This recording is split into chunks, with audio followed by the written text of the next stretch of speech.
मैं तुम्हें बचपन से जानता हूँ। अपने बेड पर करवट लेते हुए आदित्य ने बड़े प्यार से अपनी होने वाली बीबी प्रिया से कहा, तुमसे ज्यादा जीनियस लड़की पूरे बैच में नहीं थी। प्रिया ने इस बात को हंसी में डाल दिया और आईने के सामने बैठकर अपने पैरों पर मॉइस्चराइजर लगाने लगी। जैसे ही उसने फोन स्पीकर पर डाला, आदित्य को समझ आ गया कि प्रिया आईने के सामने है। उसने थोड़े मिस्चीवियस तरीके से कहा, are you in front of the mirror? Priya ने धीरे से कहा,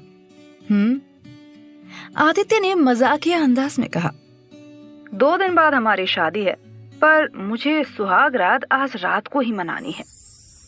प्रिया के हाथों से मॉइस्चराइजर गिर गया और उसके चेहरे पर एक मुस्कुराहट आ गई। उसने शर्माते हुए जवाब दिया, आदित्य 2 दिन बाद एग्जैक्टली, तो आज क्यों? उसी दिन करेंगे ना जो करना है। आदित्य ने बच्चों की तरह जिद करते हुए कहा, नहीं नहीं नहीं नहीं नहीं, I am coming to pick you up, आज और अभी। Come down, I shall see you in 15 minutes. Priya ने हड़बड़ाते हुए कहा, अरे आदित्य अभी नहीं, लोग हैं यहाँ। आदित्य फोन रखते हुए बोला, I don't care and yes, wear something hot. Bye, love you. Phone disconnect हो गया। यहाँ आदित्य अपने बेड से फटाक से नीचे उतरा।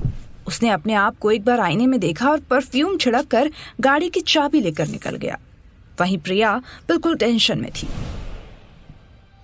पहली टेंशन, वो घर से बाहर कैसे निकले, और दूसरी सबसे बड़ी टेंशन, क्या हॉट ड्रेस पहने। प्रिया ने अपना कपबोर्ड खोला और कपड़े यहाँ वहाँ करने लगी। पूरे 15 मिनट जद्दोजहद करने के बाद उसे एक ब्लैक काफ्तान पसंद आया और फटाफट उसने वो पहन लिया। वो आईलाइनर लगा रही थी कि तभी दरवाजे पर खटखटाहट हुई। वो एकदम से सोचने लगी कि कहीं कोई बुआ या मौसी ना हो, वरना वो तो रूम में धरना ही देने लगेंगी। यहाँ आदित्य गाड़ी को तेजी से भगाते हुए प्रिया के घर की तरफ जा रहा था। प्रिया दरवाजे की तरफ बढ़ी और उसने धीरे से दरवाजा खोला। उसकी जान में जान आई। दरवाजे पर माँ थी। माँ अंदर आई। वो सीधा इधर उधर कुछ ढूंढने लगी। प्रिया ने उनसे पूछा, माँ क्या खोज रही हो, बता भी दो। क्योंकि कमरा तो मेरा है, शायद मैं कोई हेल्प कर दूं। माँ ने प्रिया की बातों को अनसुना किया और खोज जारी रखी। प्रिया के फोन पर तभी आदित्य की कॉल आने लगी। उसने जैसे ही फोन उठाया वो टेंशन में आ गई और खुद से बोली, ओह माय गॉड, ये गलत टाइम पर आदित्य शुमाकर क्यों बन जाता है। वो धीरे से बालकनी में गई और उसने जब बाहर की ओर झांका तो देखा कि आदित्य गाड़ी के बाहर खड़ा होकर उसी का वेट कर रहा था। तभी उसके कंधे पे किसी का हाथ आया। वो एकदम से डर गई। जब पलटी तो देखा माँ थी। प्रिया फटाक से अंदर चले गई और बड़बड़ाने लगी, आप भी ना मॉम, भूत की तरह धीरे से हाथ रख रही हो। अरे चिल्ला के आवाज करो ना, प्रिया इधर आ। माँ हंसने लगी और तभी उन्होंने प्रिया की तरफ गौर किया और सरप्राइज्ड एक्सप्रेशंस के साथ बोला, तू इतना तैयार होकर लेटने जा रही है? सीरियसली क्या चल रहा है? प्रिया ने मोमेंट को संभाला और बड़े ही स्मार्ट तरीके से बात घुमाई। आप पहले तो बाहर जाओ, वरना पूरा परिवार इसी कमरे में आ जाएगा। रही बात मेरी, तो मैं और आदित्य वर्चुअल डेट करने वाले हैं। टड़ा!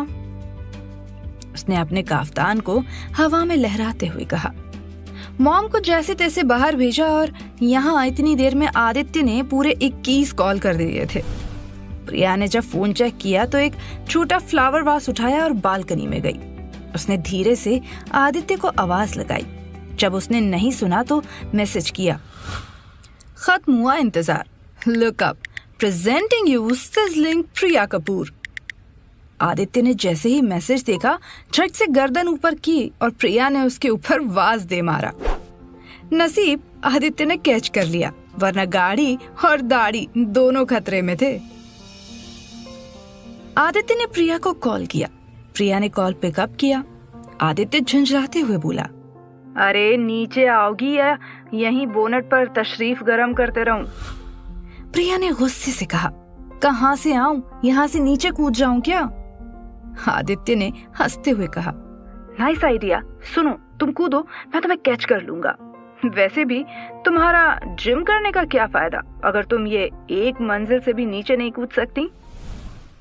प्रिया ने बालकनी के रेलिंग में कपड़ा बांधा और बड़े ही फुर्ती से नीचे आ गई। ये देखकर आदित्य का मुंह खुला का खुला रह गया। तो सीधा ताली बजाने लगा। प्रिया दौड़ कर आई और उसको चुप कराते हुए बोली, क्या, क्यों ताली किस लिए? इंडिया मैच नहीं जीती है। निकालो गाड़ी, वरना किसी ने देख लिया ना तो पूरा घर ताली बजाएगा। आदित्य की ताली भले ही बंद हो गई, पर उसकी नजरें प्रिया पर ही अटकी थी, जो काले काफ्तान में बहुत ही हॉट लग रही थी। ऊपर बंधा लूज बन और वो आंखों पर आईलाइनर उसे और हॉट और सेंसुअस बना रहा था। प्रिया ने आदित्य को जोर से हिलाया और उसे धक्का दिया। धक्के से आदित्य मानो होश में आया और फिर तुरंत ड्राइविंग सीट पर बैठ गया। उसने फटाफट गाड़ी स्टार्ट की और दोनों निकल गए। गाड़ी हाईवे पर आ चुकी थी। अभी तक आदित्य ने प्रिया को कुछ भी नहीं बताया कि वो उसे कहाँ लेकर जा रहा है। प्रिया ने आदित्य को कोहनी मारी और इरिटेट होते हुए बोली, अरे कहाँ चले जा रहे हो? सुहागरात सिटी के बाहर मनाओगे क्या? आदित्य ने उसे देखा और बोला, तुम पहले तो आने के लिए 10 बहाने बना रही थी, अब आ गई हो तो तुरंत सब कुछ हो जाए, है ना? अरे यार, थोड़ा पेशेंस रखो। If I have said something तो सोच समझ कर ही कहा होगा। मैं तुम्हें वहां ले जा रहा हूँ जहाँ तुम शादी के बाद रहोगी। कुछ सेकंड के लिए प्रिया को कुछ समझ नहीं आया और फिर एकदम से उसकी बत्ती जली तो उसने कस के आदित्य को पकड़ा और चिल्लाते हुए बोली, OMG, don't tell me you have bought a new apartment। Aditya ने नोट किया और देखते ही देखते गाड़ी सीधे एक बड़े से गेट के सामने आकर रुकी। तभी उस जगह का केयर टेकर भागते हुए आदित्य की गाड़ी की तरफ आया। जैसे ही उसने हाथ हिलाया तो आदित्य ने अपनी गाड़ी रोक दी। आदित्य ने शीशा नीचे किया और उससे बंगले की चाबी मांगी। उसने तुरंत चाबियों का गुच्छा आदित्य को पकड़ा दिया। आदित्य ने जाते हुए उससे पूछा, तुम वैसे कब आए? यहाँ तो वो वागले जी थे। लड़का बीच में ही बोला, हाँ, वो मेरे चाचा हैं, वो गांव गए हैं। अब मैं ही रहूंगा इधर। आप लोग बता दो कभी शिफ्ट होने का है करके, तो मैं सारा बंदोबस्त करके रखूंगा। चलो साहब, कुछ रात को बोनी करवा दोगे तो अच्छा रहेगा। आदित्य ने उसे गाड़ी के होल्डर से 100 का नोट निकालकर थमा दिया। लड़का नोट लेकर निकल गया। आदित्य ने गाड़ी पार्क की और फिर प्रिया और आदित्य दोनों घर के सामने आकर खड़े हो गए। प्रिया को बिल्कुल बिलीव नहीं हो रहा था कि आदित्य उसे इतना बड़ा सरप्राइज देगा। वो खुशी से उसकी गोद में कूद गई। आदित्य ने भी उसे कस के अपनी बाहों में भर लिया। प्रिया ने आदित्य को घर के बाहर ही चूमना शुरू कर दिया। आदित्य ने इस बात पर उसके चेहरे पर आ रहे बालों को हटाते हुए कहा, I am wondering what will be your reaction when we will enter inside the house। प्रिया ने बड़े ही प्यार से कहा, It will be same। I absolutely love this। I love you आदि। आदित्य ने भी उसके होठों पर किस किया और जवाब में कहा, I love you too प्रिया। चलो अब नीचे उतर जाओ। प्रिया नीचे उतरी और फिर आदित्य ने चाबी से मेन डोर ओपन किया। डोर ओपन करने के बाद आदित्य ने कॉर्नर में जाके मेन स्विच ऑन की। लाइट जलते ही मानो प्रिया के होश ही उड़ गए।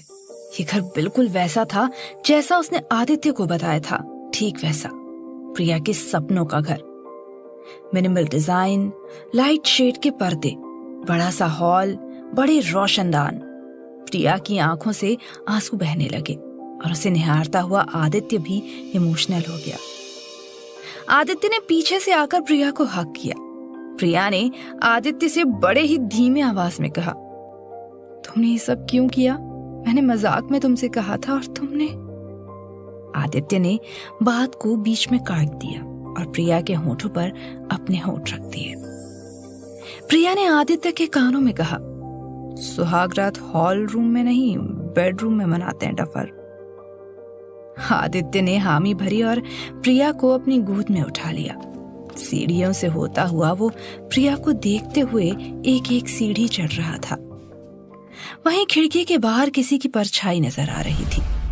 आखिर ये कौन था जो आदित्य और प्रिया के प्राइवेट मोमेंट्स के बीच आना चाहता था? वो काला साया धीरे धीरे उनके पीछे जा रहा था। साये का कोई अपना आकार नहीं था। आज की रात में कुछ अलग बात तो थी।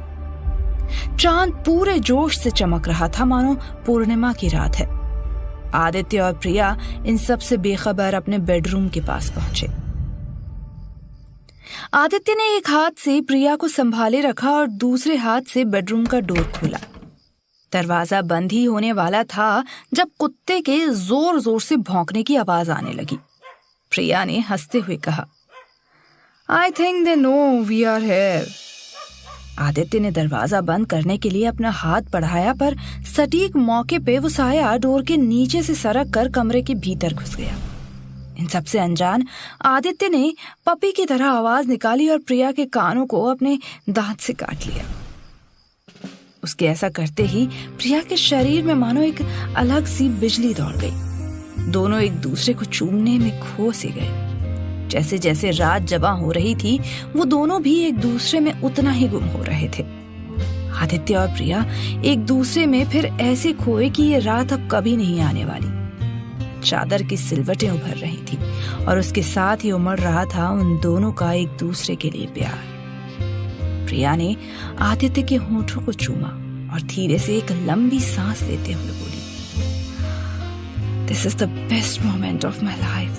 I have never experienced anything like this before. You are my eternal love, Aditya. Aditya प्यार से मुस्कुराया और उसके बगल में जाकर लेट गया। खिड़की पे बैठा वो साया इस पूरे समय उन दोनों को देख रहा था। कुछ ही समय में प्रिया को नींद आ गई, पर आदित्य सिर्फ उसी को निहारे जा रहा था। एकाएक वो बेड पर से उतरा। उसने अपने कपड़े समेटे और उन्हें पहन लिया। फिर उसने प्रिया के माथे को चूमा और वहां से निकल गया। आदित्य के पीछे पीछे साया भी चल रहा था।